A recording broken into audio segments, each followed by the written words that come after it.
Sorry, can you just go down? Uyadelela lo mongameli usithatha kancane. Okokuqala uphule umthetho, i-constitution. Icacile i-constitution ukuthi wathatha isifungo sokuthi uzo-apply i-constitution. Yena ucabanga ukuthi u-above the law, wenza into ayithandayo. Ama-processes abanye abasubjectwa kuwo, yena kafuni. Okokuqala ukuthi uzo-aphila i-ruling ye-Constitutional Court. The Constitutional Court is the highest court in the land. Where is he going to appeal to? Which court can he possibly appeal to? These are the last kicks of a dying horse. Thina-ke siwumkhonto wesizwe asinayo isikhathi segwebu.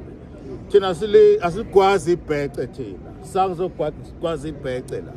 Asinaso isikhathi segwebu, ngeke silalele umongameli oyisigila mthetho, othatha imali ayifihle, ayifake phansi kwamadola, angaboshwa, aclearishwe uSARS, aclearishwe iPP, aclearishwe bonke abantu, ama-institutions awa-controlayo.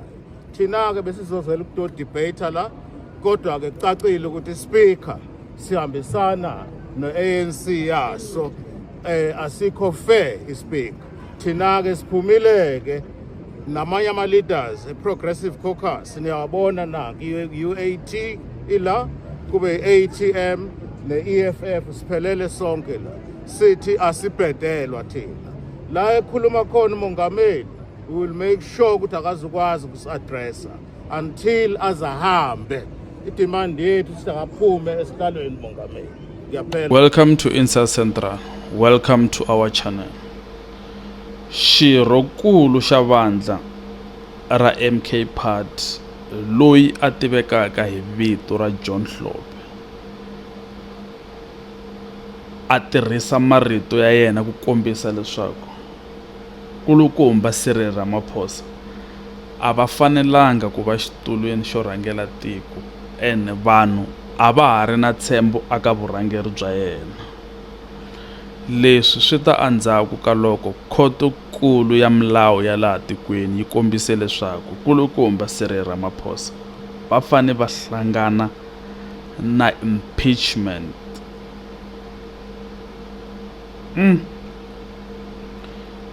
Kulukumba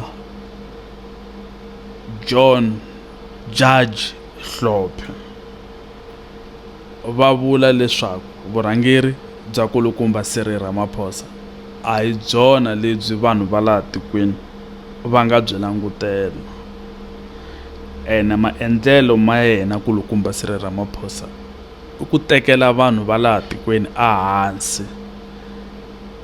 i ku va a lava ku komba vanhu ku yena u le henhla ka milawu, kambe milawu ya laha tikweni yi karhi yi vula leswaku a ku na munhu na wun'we a nga henhla ka yona. Leswi kulukumba Hlophe a va ringeta ku swi vula or a va ringeta ku swi endla a ku ri ku nyika ntshikelelo aka kulukumba Cyril Ramaphosa na ku komba vaakatiko leswaku vandla ra MK Party hi rona ri ri roxe ri nga kotaka ku tirha kahle na vanhu. Handle ka palamende kulukumba Hlophe va kombise leswaku vurhangeri bya Cyril Ramaphosa a hi lebyi byi nga ta vulavula amahlweni ka vona na siku na rin'we. Lexi va nga xi rindzela i ku ri kulukumba Cyril Ramaphosa va suka exitulwini. Kulukumba Hlophe va kombisa leswaku vanhu a va seketeli vandla ra MK Party ku endlela leswaku va ta vona ku cinca laha tikweni. Marito lama ma hangalaki ngopfu na social media or na swiyenge swo hangalasa mahungu laha tikweni. Leswi swi nga va swi veka vandla ra ANC aka khombo or aka tlhelo ro ka ri nga ri kahle ka vanhu.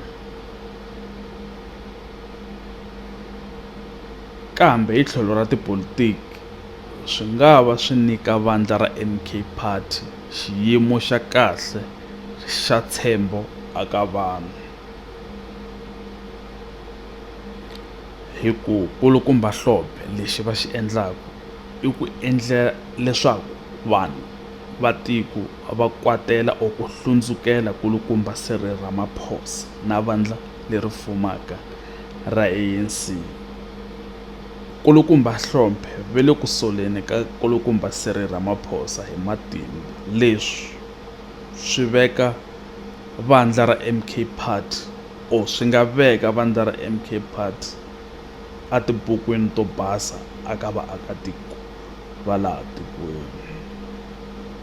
Hi hala tlhelo vaseketeri va kulukumba Cyril Ramaphosa va vula leswaku Judge John Hlophe na yena u na timhaka ta yena or u tshame a va na timhaka ta yena,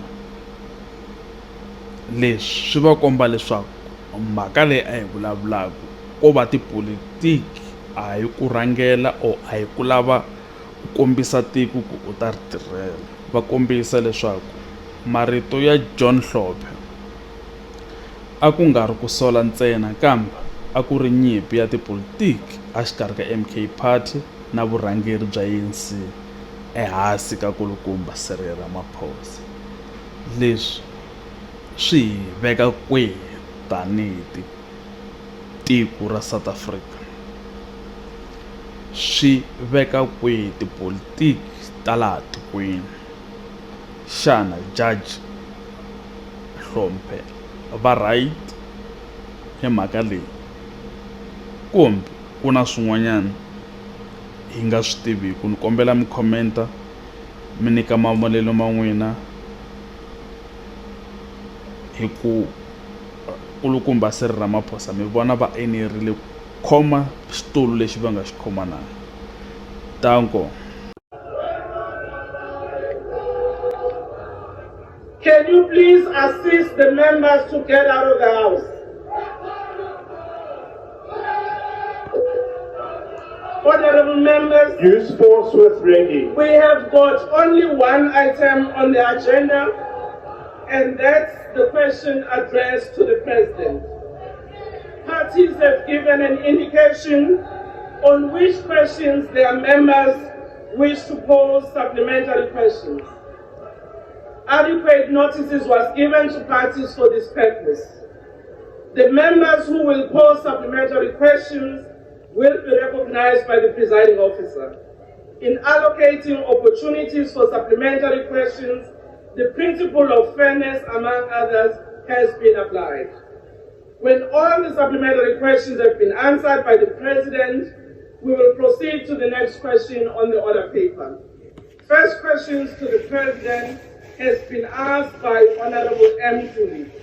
The question is that given that the South African Investment Conference 2026, which is now also replicated in other provinces, secured 415 billion in investment pledges, and noting that the Republic is grappling with a structural unemployment problem where the economy is unable to absorb those who enter the labor market on an annual basis.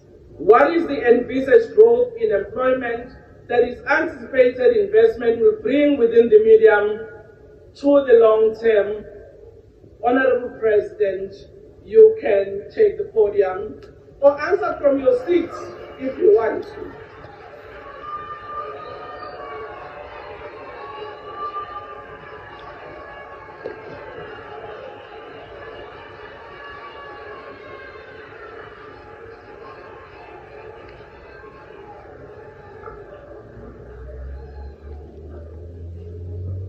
Thank you, Honorable Speaker.